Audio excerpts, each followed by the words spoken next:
10월 가장 아름다운 계절인데 여러분 이 가을에 여러분 주님을 더 자주 만나시기를 바랍니다. 이렇게 인사하겠습니다. 주님 더 자주 만나시기 바랍니다. 예, 뒤에 분 가겠습니다. 주님 더 깊이 만나시기를 바랍니다. 네, 여러분 날마다 주님 더 자주 더 깊이 만나는 복된 그런 가을 되기를 간절히 바랍니다. 근데 제가 인사를 이렇게 듣고 보니 혹시 여러분 주님 만나 보셨어요? 자주 만나자 그러면 만나본 경험이 있어야 되는데 깊이 만나자 그러려 해도 만나봐야 되는데 주님 우리 눈에 보이지도 않는데 주님 만나 보셨나요? 만나 보시니까 어떠시던가요? 아마 어떤 분들은 개인적으로 신앙의 체험으로 주님 만나본 이런저런 경험들이 아마 있는 분도 계실 터이고 이 말이 너무 생소한 분들도 아마 있을 거라고 생각합니다. 어떻게 주님을 만날 수 있을까? 신앙생활 하신 분들 이야기 들어보면 나는 하나님을 만났습니다 이렇게 이야기하는 분들이 있는데 눈에 보이지 않는 하나님을 어떻게 만날 수 있을까? 오늘 우리 이 말씀을 가지고 제가 좀 나누려고 합니다. 존 스토트가 이런 말을 했어요. 여러분 아시죠? 기독교는 본질상 하나님의 말씀의 종교다. 너무나 맞는 말이죠. 디모데후서 3장 16절에 보면 모든 성경은 하나님의 감동으로 된 것으로. 이 성경책은 하나님의 감동이라는 말은 영감, 호흡 이런 의미가 있습니다. 바람, 숨결 이런 의미가 있습니다. 그래서 하나님의 숨결, 하나님의 호흡으로 성경 각 저자들에게 이 말씀을 하게 하셨습니다. 그래서 이 말씀은 하나님의 말씀이라고 저희들이 다 믿습니다. 그러면 하나님을 이제 만나려면 하나님 눈에 보이지 않으니까 하나님의 말씀을 깊이 있게 묵상하고 읽으면 하나님을 만나는 경험을 할 수가 있습니다. 그래서 제가 오늘 말씀의 제목을 성경을 하나님의 말씀을 읽어야 하는 이유라고 정하고 우리가 왜 말씀을 읽어야 되는지 또 말씀을 읽을 때 어떻게 되는지에 대해서 잠깐 보려고 합니다. 우리가 이 성경 말씀을 읽어야 하는 이유는 첫 번째 이유는 우리가 하나님을 믿기 때문입니다. 너무나 당연한 말씀이잖아요. 하나님을 믿는 것. 그런데 우리가 믿는다라고 말할 때 우리가 하나님을 믿는다라고 말할 때 여러분 어떤 의미가 있습니까? 내 인생 전부를 그리고 내 인생 이 땅의 삶 이후를 전부를 걸고 하나님을 믿습니다. 여러분 맞지요? 혹시 며칠 믿다가 안 믿을 건 아니잖아요. 우리 전체를 걸고 하나님을 믿습니다. 그러면 하나님을 좀 알고 믿어야 되지요. 하나님을 모르고 믿을 수는 없는 문제 아니겠습니까? 여러분은 그렇다면 하나님을 얼마나 알고 계십니까? 하나님을 어떻게 알고 계십니까? 내가 알고 있는 그 하나님이 정말 그 하나님이 맞는지 어떻게 알 수가 있어요? 그래서 우리가 하나님의 말씀을 읽어야 합니다. 하나님을 알기 위해서, 하나님을 더 잘 알기 위해서 하나님의 말씀을 읽어야 합니다. 어떤 사람들은 기도 중에, 찬양 중에 혹은 자연을 바라보면서 산책하면서 하나님을 느끼기도 하고 하나님을 경험하기도 합니다. 그렇지만 더 정확하게는 하나님의 말씀을 통해서 우리가 하나님을 잘 알 수가 있습니다. 왜냐하면 하나님은 말씀하시는 분이기 때문에 그렇습니다. 하나님은 들에 있는 어떤 큰 나무, 산에 있는 큰 바위와 같이 비인격적인 존재가 아닙니다.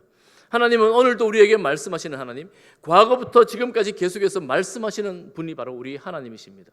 그리고 하나님의 그 말씀을 듣고 우리는 하나님의 뜻을 분별할 수가 있습니다.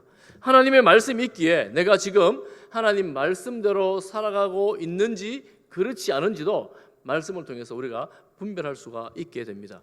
그래서 그 하나님을 만남으로, 말씀을 통해 만남으로 하나님의 뜻에 순종하기도 하고 또한 하나님의 뜻에 순종하지 않기도 하는 것이 우리 성도의 삶이 되는 겁니다.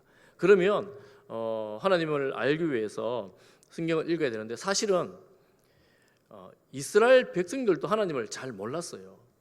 400년 동안 애굽의 노예로 살던 이스라엘 백성들이 하나님을 잘 알았을까요? 아브라함의 하나님 이 정도 알았습니다. 잘 몰랐습니다. 모세도 하나님을 잘 몰랐어요. 어떤 분인지. 떨기나무 가운데서 하나님을 만났는데 불은 타고 있는데 사라지지 않으니 너무 신비로운 장면 가운데 하나님을 만납니다. 그리고 이런저런 말씀을 하시잖아요. 너 애굽에 가서 이 백성을 구원하라 그럴 때에 모세가 질문이 뭐예요? 하나님, 저 백성들이 하나님이 보내서 왔다라고 말하면 하나님이 누구냐고 물을 텐데 제가 어떻게 말할까요? 백성들도 하나님을 모르고 모세도 하나님을 잘 모르고 어떻게 소개해야 될까? 이렇게 묻죠. 그때 하나님이 뭐라고 말씀하십니까? 출애굽기 3장 14절에 보면 이렇게 말합니다. 하나님이 모세에게 이르시되 뭐라고 말씀하십니까? 나는 스스로 있는 자다. 여러분, 세상에 스스로 있을 수 있는 존재는 아무것도 없습니다. 내가 스스로 있다 이렇게 말할 수 있는 존재가 무엇이 있겠습니까? 유일하게 하나님만이 나는 스스로 있다 이렇게 말씀하실 수가 있습니다. 왜냐하면 스스로 계셨기 때문에, 스스로 계신 분이기 때문에 그렇습니다. 그래서 하나님은 하나님 자신을 그렇게 말씀하시면서 가라 이렇게 말씀하셨죠. 그리고 하나님은 하나님이 누군지 모르는 그들에게 이 백성들을 이 광야로 끌어내시고 또 말씀하십니다. 무엇을 주십니까? 하나님의 백성은 이렇게 살아야 된다라고 법을 주십니다. 그 전에 이들이 알고 있었던 법은 무엇입니까? 애굽에서 노예로서의 법입니다. 노예는 이렇게 살아야 돼. 그게 애굽의 법이었습니다. 그런데 그 법과 하나님이 광야로 불러내서 새롭게 만들어주신 이 하나님의 법은 너무너무 달라요. 완전히 다릅니다. 왜 다를까요? 애굽에서 이들을 노예로 부리던 바로와 이들을 사랑해서 하나님 백성 삼으신 하나님은 다른 분이거든요. 완전히 다른 분이거든요. 똑같을 수가 없어요. 그래서 하나님은 노예로 평생을 살았던 그들에게 하나님의 말씀을 주심으로, 법을 주심으로 이렇게 살아가라 명령을 하십니다. 오늘도 우리가 이 성경 말씀을 보면서 우리가 깨닫는 것은 이 세상의 가치관, 세상의 이 법, 이게 하나님의 법, 하나님의 말씀에 대한 말씀으로 우리 만들어진 가치관과 정말 많이 다르구나 하는 것을 느낍니다. 이 세상은 계속해서 하나님의 이 말씀에 대한 권위를 훼손합니다. 세속주의라는 말을 여러분 들어봤을 거예요. 이 세속주의가 종교에 적용될 때, 이 종교라는 고유의 영역이 있는데 세상에 속된 것이 이 종교에 들어오면서 종교가 함께 세상처럼 변화되는 겁니다. 이것을 세속주의라고 말하지요. 종교성이 빠져나가는 겁니다. 종교에서 종교성이 빠져나가면 세상하고 똑같아지는 것이 세속주의가 되는 겁니다. 사실은 종교가 세상에서 선한 영향력을 미쳐야 되는데 오히려 세상이 세속된 게 종교에 들어와서 속되게 변해 나가는 거죠. 여러분, 이게 모든 종교에서 다 일어나는 현상인데 기독교에서도 마찬가지입니다. 세속화되어 간다 이런 말을 쓰지 않습니까? 그런데 이 세속화되어 가는 과정을 보면 아주 우아하고 고상하게 세상이 기독교로 침투해 들어옵니다. 이렇게 말합니다. 기독교는 온유하고 하나님은 사랑의 하나님이시고 또 기독교 윤리를 통해서 선하게 세상에 대해야 된다. 또 상식적으로 세상을 향해 말해야 된다. 이렇게 말합니다. 그렇게 말하면서 죄나 그리고 지옥이나 심판에 대해서는 말하지 말아라. 이렇게 말합니다. 오늘날 강단에서 죄와 지옥과 심판에 대한 메시지가 많이 사라졌다고들 한탄하는데 아마 이런 이유들도 없지 않아 있습니다. 이런 말을 하지 말래요. 그리고 심판을 말하고 지옥을 말하고 죄를 말하면 불편하대요. 그리고 굳이 그런 거 말해야 되겠냐고 말하는 거예요. 그러면서 차츰차츰 그런 말들을 교회 안에서도조차 듣기가 어려워집니다. 여러분, 그렇게 되면 어떤 현상이 일어나는가 하면 하나님께서 말씀하신 전부, 지옥과 죄와 심판, 사랑과 심판, 이런 전체를 다 하나님이라는 분으로 알아야 되는데 하나님 말씀하신 일부만을 하나님이라고 생각하게 됩니다. 곧 하나님의 말씀의 권위가 떨어지는 거예요. 그거는 그런 하나님은 아니야 이렇게 생각하는 거예요. 하나님이 사랑의 하나님인데 지옥을 만들어 놓고 죄 지었다고 지옥으로 던져버리는 그런 하나님은 아니라는 거예요. 그런 하나님일 수가 없다는 겁니다. 이렇게 이제 기독교가 하나님의 말씀의 권위가 하나님의 권위가 떨어지면서 기독교가 서서히 사실은 무너지는데 이게 유럽 교회가 걸었던 과정입니다. 요즘 우리나라에 이제 차별법에 대해서 많은 말들이 있습니다. 우리가 이 교회에서는 바짝 신경을 쓰고 있죠. 하나님은 예를 들면 이런 거예요. 어떻게 하나님의 말씀의 권위가 약해지는가 이런 겁니다. 하나님은 남성과 여성을 만들었습니다. 그런데 지금 세상에서 말하는 것은 제3의 성이 있다라고 말하고 있고 또 그것이 합당하다 이렇게 말하고 가정을 만들었는데 하나님은 남성과 여성을 통해서 부부가 되도록 가정을 만들었습니다. 그런데 지금 세상에서는 그렇지 않다. 동성도 가정을 이룰 수 있다. 이렇게 이제 말하고 그것이 합법적이다. 이렇게 이제 말을 합니다. 그런데 이 동성이 가정을 이루는 것 그리고 이 세상 이런 모든 자기 취향에 따라 성을 결정하고 내 취향에 합당하도록 성을 만드는 것 이것이 내가 그렇게 생각하기 때문에 그래도 괜찮아 이렇게 말하는 거예요. 네가 그렇게 하는 거 괜찮아 이렇게 말하는 겁니다. 그렇게 말할 때 그것이 괜찮지 않다라고 누군가가 말해야 되고 누군가가 그렇게 하면 안 된다라고 말을 해야 되는데 왜 말해야 됩니까? 성경에서는 그렇게 말하지 않으니까요. 성경에서는 제3의 성을 말하지 않으니까요. 하나님이 주신 그 성별을 바꾸도 된다고 말하지 않으니까요. 그래서 성경에서 말하는 하나님의 말씀의 권위를 지켜야 되는데 어떤 사람들은 성경을 믿는다고 하는 사람들조차도 그래 네가 원하면 네가 그렇게 살아도 괜찮아 이렇게 말하고 있는 겁니다. 그러니 하나님의 말씀의 권위가 내가 좋아하는 것, 내 취향에 맞는 것은 좋아 하나님의 말씀이야. 그리고 내 취향에 맞지 않는 것은 내 상식에 맞지 않는 것은 야 그건 그렇지 않아도 괜찮아 이렇게 생각하게 되는 거예요.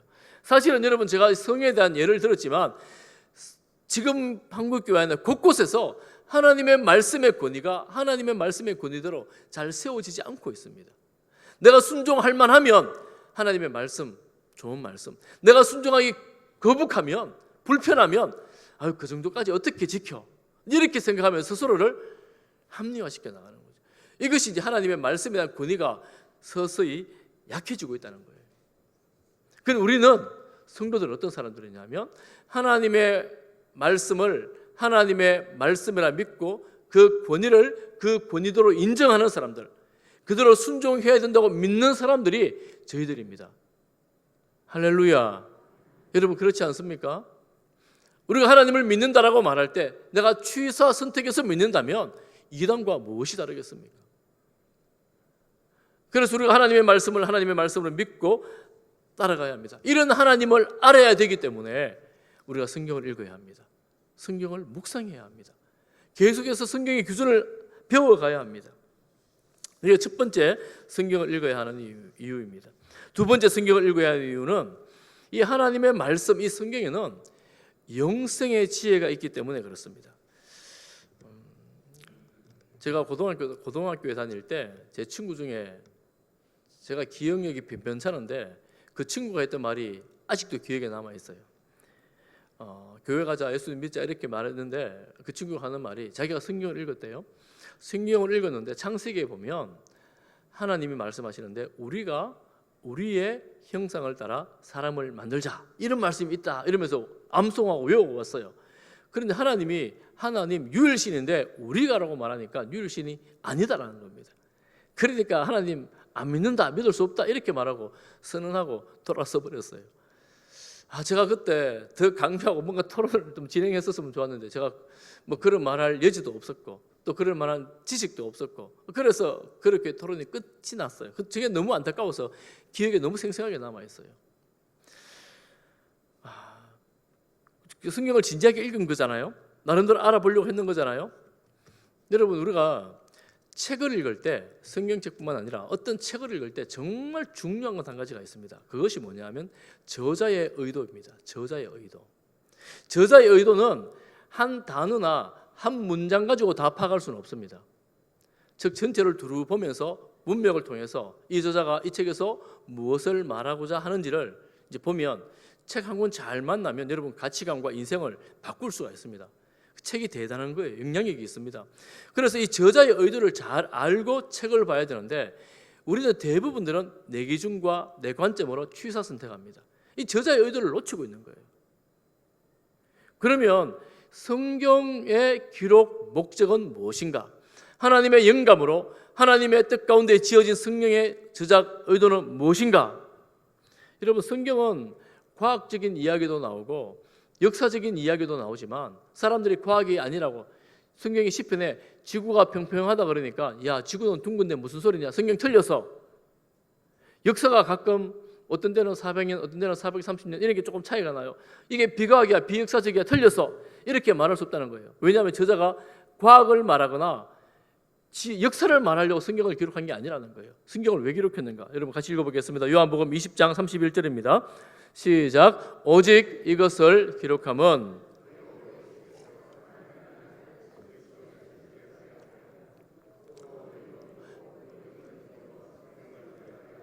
사도 요한이 예수님을 3년 따라다니면서 옆에서 지켜봤어요. 예수님의 말씀을 들었어요. 예수님의 기적을 보았습니다. 함께 동고동락했습니다. 그러면서 예수님을 보여서 사도 요한이 결정한 게 있습니다. 아, 예수님은 모양은 사람처럼 이런 모양을 하고 있지만 이분은 하나님의 아들이에요. 이분은 우리가 그토록 기다려왔던 메시아 그리스도야. 이 사실을 깨달았습니다. 알게 되었어요. 그리고 이 사실을 기록합니다. 이런 예수님의 행적에 대해서 예수님의 말씀에 대해서 기록합니다. 내가 왜 이것을 기록하느냐 하면 예수님이 하나님의 아들이라는 사실을 분명히 알았기 때문에 그리스도라는 사실을 내가 믿고 경험했기 때문에 너희들이 이를 믿고 생명, 영생을 얻게 하기 위해서 내가 이것을 기록하는 거야. 이렇게 요한복음을 기록한 겁니다. 여러분 성경의 기록 목적은 바로 그것입니다. 성경이 왜 기록되었다고요? 과학이나 역사를 말하려고 기록된 것이 아닙니다. 생명을 주기 위해서 영생을 주기 위해서 성경을 기록한 것입니다. 이 성경을 보면서 사도 바울이 적용을 합니다. 디모데후서 3장 15절에 보면 디모데에게 말합니다. 너 어려서부터 성경을 알았나니 디모데를 말하는 거예요. 성경은 너로 하여금 그리스도 예수 안에 있는 믿음으로 말미암아 구원에 이르는 지혜가 있게 하느니라. 사실은 바울이 말하는 이 성경은 신구약 전체를 말합니다. 아직 신약이 완성되지 않았어요. 오히려 저 구약을 말합니다. 이 구약을 통해서도 그리스도 예수 안에 있는 믿음으로 구원을 이루는 지혜가 있다고 선언을 합니다. 우리가 성경을 읽는 목적은 무엇입니까? 이 성경은 우리에게 구원, 영생, 생명을 주는 그런 책입니다. 하나님의 말씀입니다. 세상에서 여러분 참 지친 세상이고 피곤한 세상인데 많은 사람들이 음악을 즐겨 듣습니다. 음악을 얼마나 즐겨 듣는가 하면 제가 가끔 신천에 이렇게 나가면 이 핸드폰 크게 해놓고 이 음악을 들으면서 가는 분들이 여러 분이 계세요. 그리고 여러분 시를 읽습니다. 책을 읽어요. 좋은 수필집들을 읽습니다. 또 그림을 봅니다. 또 여행을 다녀요. 왜 그렇게 사람들이 문화생활을 할까요? 문화생활에 주는 유익들이 있습니다. 여유를 갖게 하고 쉼을 주죠. 여러분 이 좋은 가을날 여러분 꼭 산으로 둘러 한번 나가보시기를 바랍니다. 여러분도 문화생활 하셔야 돼요. 그래서 좀 쉬셔야 돼요. 마음도 좀 쉬시고 하나님 만드신 아름다운 것들을 좀 누리셔야 돼요. 그런데 여러분 이 세상에 나가서 쉬는 것은 한계가 있습니다. 하나님 우리에게 주신 것은 맞는데 한계가 있어요. 영원한 안식과 쉼은 구원을 주시는 주님 안에 있습니다. 그래서 우리가 이 말씀을 통하여 구원을 얻습니다. 여러분 제가 이 말씀을 통하여 얻은 구원에 대해서 몇 차례 말씀드린 바가 있지만 다시 한번 이 말씀을 드립니다. 어거스틴이라고 부르는 아우구스티누스 중세 신학자 중에서 가장 탁월한 사람이라고 인정되는 사람이죠. 죄는 미워하되 사람은 미워하지 말라 이 말을 남긴 사람입니다. 그의 어머니 모니카 들어보셨죠 여러분? 어거스틴은 어릴 때부터 천재성이 있었습니다. 어머니가 그것을 알았어요. 그래서 이 시골에서 아프리카 출신이잖아요. 시골에서 공부할 것이 아니라 저 유명한 데서 가서 공부해야 된다고 조기 유학을 시켰습니다. 아니나 다를까 조기 유학 가서 문학과 수수학에 대해서 발군의 실력을 드러내게 되었습니다. 그리고 젊어서 교수가 됩니다. 철학, 신학 등 그래서 많은 학생들을 가르치게 되었습니다. 그렇지만 그는 계속해서 갈등이 있습니다. 사상적인 갈등과 신앙적 갈등이 있습니다. 고민을 해결하지 못합니다. 그래서 만이교에 빠지기도 하고 이방인 이교도 여인과 사생활을 낳기도 하고 그런 타락한 생활을 하기도 합니다. 그의 고백대로 정욕을 따라 이교도의 여인과 함께 살았다고 그렇게 말하기도 했죠. 어느 날 심란한 심령으로 길을 가는데 어떤 아이의 소리가 들립니다. 집어서 읽어라. 집어서 읽어라. 이 말을 듣고 집에 돌아와서 바로 하나님의 성경 말씀을 펴었습니다. 로마서 13장 13절과 14절 말씀입니다. 낮에와 같이 단정히 행하고 방탕하거나 술 취하지 말며 음란하거나 호색하지 말며 다투거나 시기하지 말고 오직 주 예수 그리스도로 옷 입고 정욕을 위하여 육신의 일을 도모하지 말라. 이 말씀이 천둥소리같이 그의 심령에 들렸습니다. 이 말씀으로 인해 그가 그 자리에서 대성통곡하며 회심하는 그런 경험을 하게 되었습니다. 그리고 그가 회심하면서 이 신학에 지대한 영향을 미친, 어쩌면 가장 큰 영향을 미친 사람 중에 한 사람이 되었습니다. 그렇지만 그는 그 이후에 스스로를 나는 성직자다, 수도사다 이렇게 자기를 소개하는 겸손한 그런 사람이었습니다. 사실은 그가 중세 시대에 세례를 늦게 받았다는 것이 참 의아한데 그제서야 회심한 이후에야 세례를 받았다고 역사가 기록을 하고 있습니다. 여러분, 하나님의 말씀이 우리를 거듭나게 합니다. 하나님의 말씀을 읽으면서 우리의 심령이 새롭게 되어집니다. 하나님의 말씀을 읽으면서 내가 죄인이라는 것을 깨닫게 됩니다. 그리고 그 말씀이 우리에게 새 생명을 허락합니다. 그런데 우리가 어떻게 말씀을 읽지 않을 수가 있겠습니까? 말씀을 읽어야 합니다. 말씀을 묵상해야 합니다. 여러분, 성경을 읽으시기를 바랍니다. 우리는 하나님을 믿기 때문에 하나님의 말씀, 성경을 읽어야 하고 또한 하나님의 이 말씀, 성경을 통해 구원의 진리를 알 수 있기 때문에 성경을 읽어야 합니다. 여러분, 그래서 안 믿는 사람들도 문학을 좀 하는 사람들은 성경을 많이 읽습니다. 그리고 성경을 통해서 주님을 만나기도 하잖아요. 여러분, 그러니 우리가 성경을 꼭 읽으시기를 바랍니다. 세 번째, 성경을 읽어야 되는 이유는 이 하나님의 말씀, 성경 안에 인생의 교훈, 우리 인생이 살아가야 될 길이 되고 빛이 되고 등이 되기 때문에 성경을 읽어야 합니다. 제가 사역을 하면서 예수님을 믿는 분들이 가끔 질문을 해요. 성경 어디부터 먼저 읽으면 좋을까요? 제가 예전에는 요한복음을 읽으세요 이렇게 말했습니다. 그런데 제가 나중에 깨달았습니다. 이 요한복음부터 읽으라는 말이 얼마나 무지한 말인가. 왜냐하면 요한복음은 다 스토리로 구성되어 있기 때문에 읽으면 내용은 알 수 있습니다. 그런데 믿음이 없이 읽으면 믿기가 너무나 어려운 내용들이에요. 신학이 있는 그런 책이 요한복음입니다. 여러분, 신학을 알고 싶은 분들 요한복음을 한번 읽어보십시오. 곰곰이 생각하면 읽어보십시오. 놀라운 말씀이 요한복음입니다. 그런데 처음 성경을 읽겠다는 분들에게는 사실은 요즘에 시편이나 잠언서를 권합니다. 여러분, 잠언서 같은 경우에는 여러분 요즘 서점에 가보면 서점에 잘 팔리는 책 깔아놓은 책 한 절반 정도는 자기계발서입니다. 항상 자기계발서가 새롭게 나오는데 인기가 많습니다. 아마 잠언서로 치자면 세상에 그렇게 인기 있는 자기계발서의 원조일 뿐만 아니라 가장 탁월한 자기계발서라고 할 수 있을 거예요. 잠언서를 읽으세요. 내가 훌륭한 인격이나 존경받는 사람으로 혹은 사업을 성공하고 싶거든 잠언서를 읽으십시오. 그 안에 잠언서에서 지혜가 뭐라고 말합니까?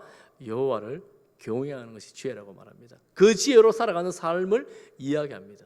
그 지혜대로 살면 여러분 세상에서 존경을 받고 하나님을 경외할 때에 구원을 받을 뿐만 아니라 하나님의 놀라운 말씀의 영향력으로 세상을 살아갈 수 있습니다.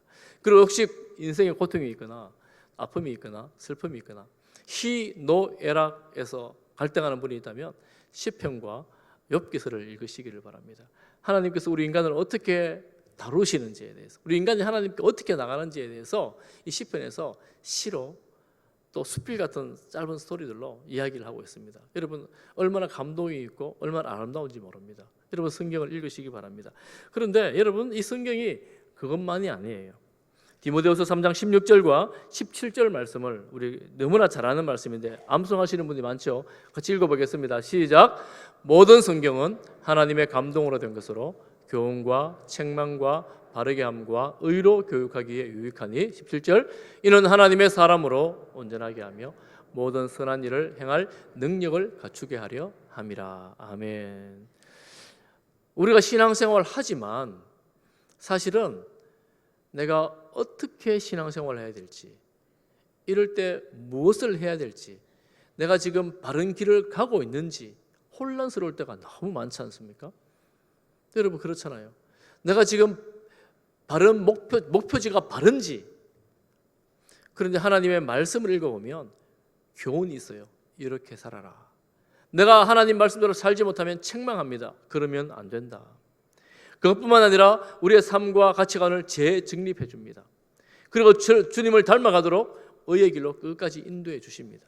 그렇게 될 때 우리 인생이 어떻게 되느냐 하면, 여러분 우리 인생이 주님 안에 있을 때에 가는 방향이 하나님의 사람, 주님 닮은 사람으로 자라게 돼요. 하나님 말씀이 주는 유익은 바로 그것입니다. 우리가 주님 닮은 사람으로 살아가게 해준다는 거예요. 어떻게 그러겠어요? 분별이 되니까. 하나님 말씀 읽으면서 내가 지금 제대로 하고 있는지 아니 잘못 가고 있는지를 분별이 되니까 하나님 닮은 사람, 주님 닮은 사람이 되는 거예요. 인격적으로 성숙하고 더 성장하는 사람이 되어가게 됩니다. 그것뿐만 아니라 하나님의 사역을 감당할 수 있도록 우리를 성장시켜 주십니다. 여러분 교회의 사역, 하나님의 사역이라고 사역하는데 얼마나 갈등이 많습니까? 여러분 이 많은 갈등을 조정하는 가장 좋은 방법은 하나님의 말씀으로 돌아가는 거예요. 세상에서는 이렇게 하지만 하나님 안에서는 어떻게 하는지 말씀의 지혜를 얻는 것입니다. 어떻게 하게? 말씀을 봐야 되죠. 말씀을 묵상해야 되죠. 그러면 많은 갈등들이 조화롭게 해결될 수가 있습니다. 그래서 주님 말씀을 읽어야 합니다. 그럼 주님 말씀을 읽고 묵상할 때에 주님을 닮아갈 뿐만 아니라 주님을 닮은 사역을 할 수가 있게 되는 거죠. 저는 우리 교회 온 성도님들이 주님을 닮아가고 주님 닮은 사역을 할 수 있기를 축복합니다. 우리가 궁극적으로 가야 될 방향, 성도의 궁극적 삶의 목표가 무엇이냐? 여러분 인생의 목표가 무엇입니까? 여러분 어떻게 살고 싶으세요? 마지막에 어떤 모습을 기대하십니까? 그래 내가 이 사업을 한번 크게 성공시켜 봐야겠어. 내가 이 일을 한번 제대로 한번 해봐야 되겠어. 내가 큰 집을 마련할 거야. 혹은 이런 것이 여러분 목표입니까? 로마서 8장 29절에 보면 여러분 우리 삶의 궁극적 목표에 대해서 이렇게 말합니다. 같이 읽어보겠습니다. 시작. 하나님이 미리 아신 자들을 또한 그 아들의 형상을 본받게 하기 위하여 미리 정하셨으니. 미리 아신 자라는 말을 우리가 하는 말로 들어보셨을 거예요. 예지라고 합니다. 미리 아셨다.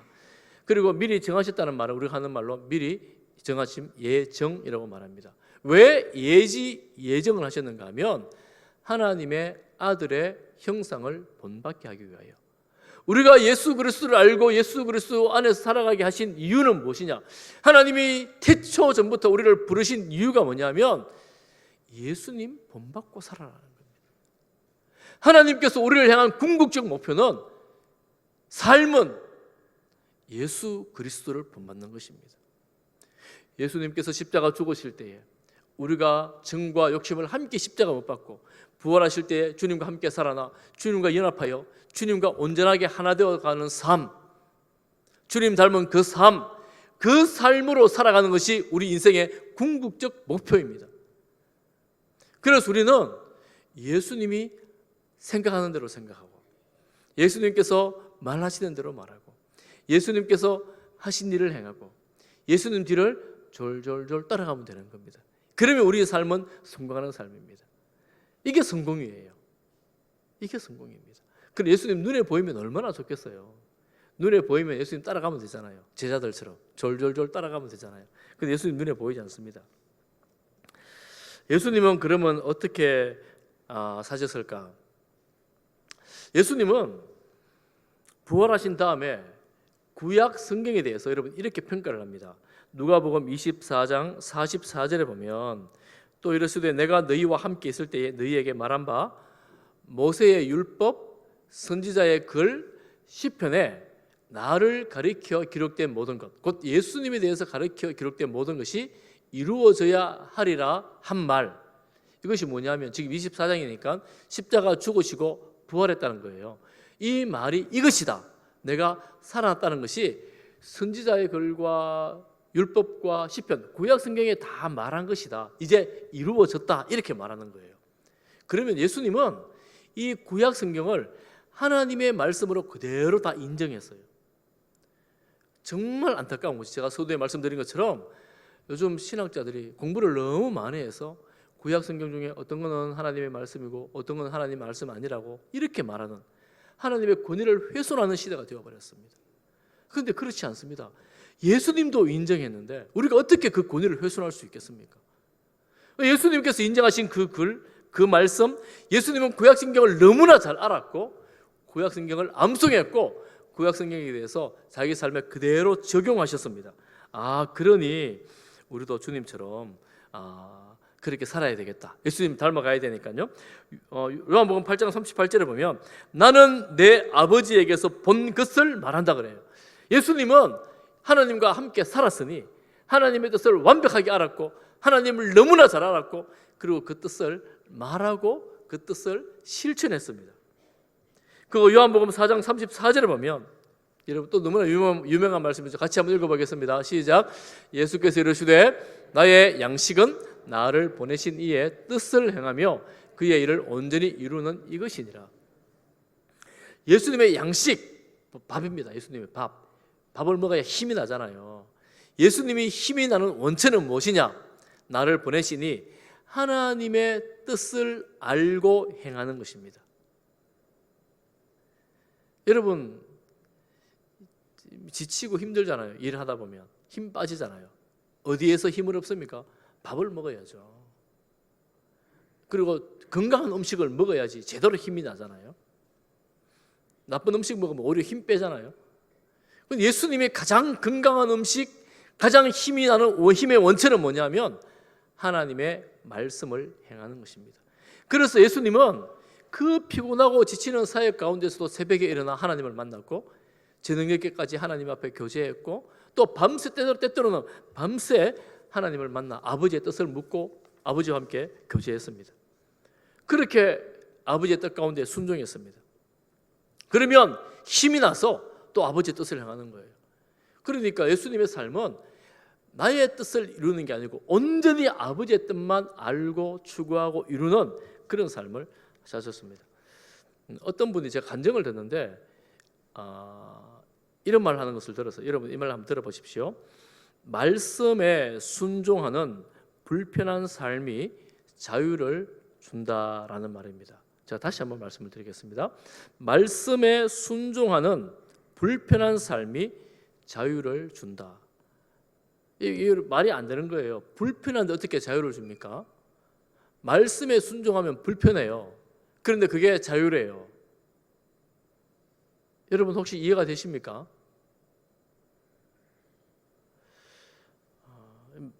틀린 말인데 제가 그분의 이야기를 쭉 들으면서 너무나 눈물 나도록 공감되는 말.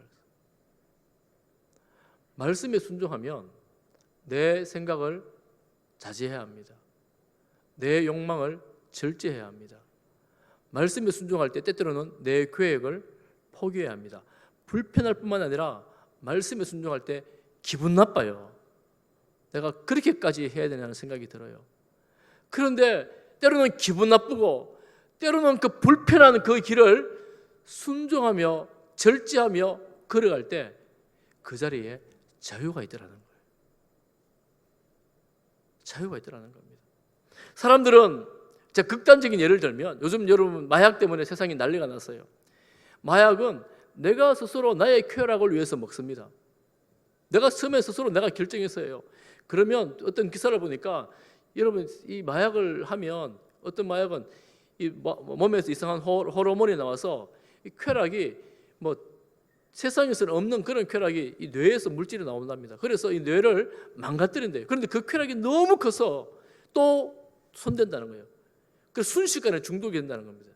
그런데 그 중독한 마약을 손에 대는 순간 뇌가 망가지고 생각이 망가지고 몸이 망가지고 결국은 죽음으로 멸망으로 이끌어가는 거예요. 여러분 그러면 그 마약을 먹은 사람이 자유한 겁니까? 매인 겁니까? 그 사람이 자유자입니까? 노예입니까? 우리가 잘 생각해야 돼요. 여러분 사실은 술도 그런 면이 없지 않아 있습니다. 옛날 말 들어보면 그러대요. 처음에는 내가 마시는데 나중에 술이 마신다면서요. 자유가 아니에요. 매이는 거예요. 구속되는 겁니다. 그런데 우리가 주님께 구속되는 것 같은데 알고 보니 그게 자유가 되더라는 거예요. 주님께 매여 살았는데 알고 보니까 그게 진짜 자유가 있다는 겁니다. 평화가 있고 위로가 있고 기쁨이 있다는 거예요. 사랑하는 성도 여러분, 이런 기쁨을 주님 안에서 누릴 수 있기를 간절히 바랍니다. 주님이 우리에게 주시는 위로와 소망이 있습니다. 주님 안에 있는 거예요. 예수님도 그랬습니다. 예수님도 여러분 아시는 것처럼 여러분 십자가 별로 지고 싶지 않았어요. 누가복음 22장 42절에 아버지의 뜻이거든 이 잔을 내게서 옮기시옵소서. 그런데 아버지 뜻이었어요.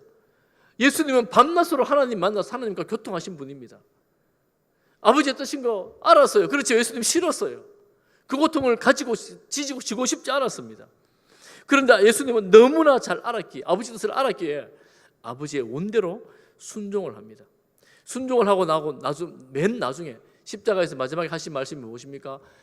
다 이루었다. 다 이루었다. 비로소 진정한 자유의 고백이 그가 있는 겁니다. 내 욕심대로 내 마음대로 한 것이 아니라 아버지의 뜻에 온전히 순종했더니만 진정한 자유와 평화가 예수님에게 그대로 임하게 된 겁니다. 여러분, 이 십자가 사건으로 인하여 우리가 구원을 얻게 되었습니다. 예수님께서 주님의 뜻에 매임으로, 아버지의 뜻에 매임으로 인하여 우리에게 자유가 왔습니다. 우리에게 구원이 왔습니다. 우리에게 참 천국의 소망이 왔습니다. 그러니 우리가 주님 안에서 말씀 안에 살아간다는 것이 얼마나 큰 복인가. 주님 안에 매이는 것이, 말씀 안에 매이는 것이 얼마나 복인가. 그래서 이 성경은 사실은 하나님께서 우리를 살리기 위해 주신 말씀이 확실히 맞아요. 말씀을 읽으면서 말씀 안에 살아간다는 것이 하나님 우리를 얼마나 사랑하시는지에 대한 말씀이 확실히 맞아요. 그러므로 제가 오늘 말씀의 결론을 내립니다. 제가 여러분들에게 한 가지를 권합니다. 적용이에요. 적용. 어떻게 적용할까 제가 생각하면서 이렇게 생각합니다. 여러분, 이 단 것, 짠 것 많이 좋아하는 사람들이 내 위가 건강하게 될 거라고 생각하면 착각이잖아요. 단 것, 짠 것만 매일 먹으면 위가 어떻게 건강해지겠어요? 몸이 어떻게 건강해지겠어요? 습관을 바꿔야 됩니다. 식습관을 바꿔야 되잖아요. 저는 우리가 성도들이 이 습관을 바꾸자고 여러분들에게 이제 적용을 합니다. 제가 좀 과격한 말 한마디를 할 거예요. 여러분 이해하고 용서하고 들으시기를 바랍니다. 여러분 인생에 있는 쓰레기 같은 습관을 버리십시오. 사실은 제가 어떤 책에서 본 글인데 너무 과격하고 기분 나쁜 말이지만 충격이 좀 필요하구나. 아침에 눈 뜨면서 저녁에 눈 감을 때까지 아이들이 핸드폰 보고 있으면 그 부모 심정 억장이 무너집니다. 프로게이머가 되겠다고 나서지만 프로게이머가 되는 사람은 극히 일부분인데 아이들이 게임에 빠져 살아요. 부모가 그 게임에 빠진 아이 습관을 보면 마음이 어떻겠습니까? 하나님을 찬양하고 하나님을 예배하고 하나님의 뜻을 구해야 할 하나님의 자녀들이 하루에 텔레비전에 서너 시간씩 빠져 있고 해야 할 일을 미루어 놓고 게으름에 빠져 있고 인터넷에 빠져 있고 그렇다면 쇼핑에 빠져 있다면 그것이 하나님 기뻐하는 인생이 되겠습니까? 여러분에게 좋은 습관 하나를 여러분 만들어 두시기를 바랍니다. 여러분 제일 좋은 습관 하나가 있습니다. 그것은 여러분 하루의 삶 중에 최소한 30분간을 하나님께 들으십시오. 최소한 30분을 하나님께 들으십시오. 말씀을 읽고 기도하고 찬양하고 묵상하십시오. 여러분 차를 타고 이동하시는 분들이라면 차에 극동방송을 켜놓으십시오. 주의 말씀을 들으십시오. 그리고 여러분 생각과 가치관을 하나님께 안테나를 세워놓고 하나님께 내 사건을 올려드리고 하나님께서 하시는 말씀을, 그 음성을 들을 수 있기를 바랍니다. 여러분 30분에 하루에 30분을 하나님께 드리는 습관을 여러분 만들어 보시기를 바랍니다. 또 여러분 30분이면 제가 새벽기도 때로는 30분이 금방 갈 때 있는데 때로는 30분이 얼마나 긴지 몰라요. 여러분 하나님 말씀 읽으면서 30분이 금방 가는 그런 복된 신앙생활 할 수 있기를 바랍니다. 하나님 만나셔야 돼요. 어떻게 하나님 만나요? 말씀 보면서 기도하면서 찬양하면서 하나님을 묵상하고 하나님을 기다리고 하나님을 생각하는 겁니다. 우리는 말씀을 가지고 하나님 앞에 나아가는 겁니다. 그렇게 나아갈 때에 매일은 아닐지라도 하나님의 그 말씀이, 하나님의 뜻이 우리 마음에 새겨질 거예요. 여러분 마음에 새겨지는 말씀이 있을 거예요. 아, 이 사건은 이렇게 했어야 되는 거였구나. 내가 이 사람과의 관계는 이렇게 풀어야 되는 것이었구나 하는 것들을 말씀 가운데서 깨닫게 될 것입니다. 하나님의 인도를 받아갈 수가 있을 것입니다. 저는 그래서 여러분 이 가을에 하나님과 더 깊은 만남을 말씀을 통하여 경험하시기를 축복합니다. 하나님과 더 자주 만나는 것을 말씀을 통하여 경험할 수 있기를 간절히 바랍니다. 하나님께서 우리를 사랑하십니다. 하나님께서 지금도 우리에게 말씀하십니다. 이 성경 말씀이 여러분 가운데 살아 역사하시는 그런 말씀이 되기를 간절히 소망합니다. 오늘 시편 우리 3절 1편 3절을 다 함께 읽고 말씀을 마치겠습니다. 여호와의 말씀을 주야로 묵상하는 자에게 어떤 복을 주시는가? 3절을 같이 봅니다. 시작. 그는 시냇가에 심은 나무가 철을 따라 열매를 맺으며 그 잎사귀가 마르지 아니함 같으니 그가 하는 모든 일이 다 형통하리로다. 아멘. 기도하겠습니다. 오늘도 우리에게 말씀하시는 하나님 아버지, 우리가 주님의 음성에 귀를 기울입니다. 주님 더 사랑하며 말씀을 묵상하게 하시고 말씀을 읽게 하시고 말씀 읽을 때 묵상할 때 우리의 영적 지각과 영적인 눈과 영적인 귀를 열어주셔서 영적 지각을 밝게 하셔서 하나님의 뜻을 알고 순종하는 성도들이 다 되게 하여 주옵소서. 예수님 이름으로 기도하옵나이다. 아멘.